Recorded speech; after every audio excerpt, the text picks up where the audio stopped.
خاندانی زندگی میں دو انتہائی کیفیات پیدا ہوتی ہیں.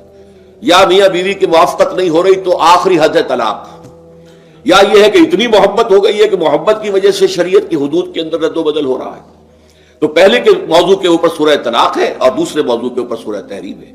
تو طلاق کے معاملے میں بھی عیسائیوں سے جو بہت زیادہ غلطی، بہت بڑی سرزد ہوئی وہ یہ ہے کہ حضرت عیسیٰ نے یہ فرمایا تھا کہ جو شخص اپنی بیوی کو طلاق دیتا ہے گویا کہ ناحق، وہ گویا کہ اس سے زنا کرواتا ہے. یعنی یہ کہ طلاق ہو گیا اس کو، اب وہ بیچاری جو ہے وہ بے شوہر کے ہے، عام طور پر مطلقہ سے کوئی شادی نہیں کرتا، تو اب اس کے فتنے میں مبتلا ہونے کا امکان موجود ہے، وہ زناکاری پر آمادہ ہو سکتی ہے.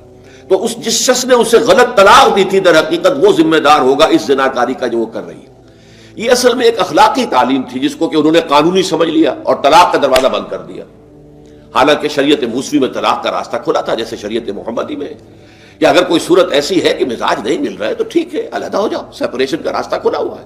اگرچہ اللہ کو حلال چیزوں میں سب سے زیادہ ناپسند طلاق ہے، اللہ چاہتا یہی ہے کہ یہ بندل بن جائے تو بدا رہے ساری عمر.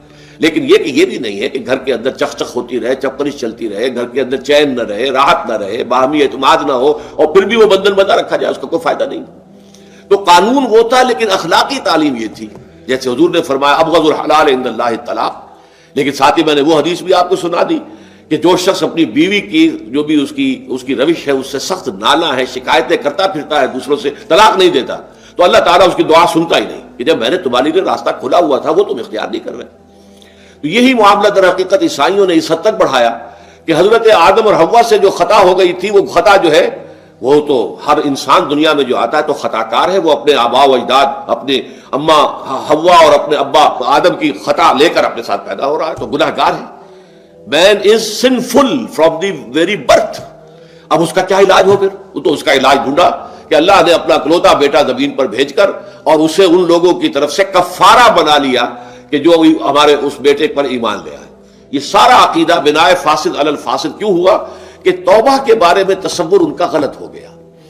اللہ قرآن مجید نے واضح کیا کہ غلطی تو ہوئی تھی حضرت آدم و حوا سے، شیطان کے بہکانے میں آ گئے تھے، لیکن یہ کہ پھر انہوں نے توبہ کی، اللہ نے تاب علیہ، اللہ نے اس کی توبہ قبول فرما لی.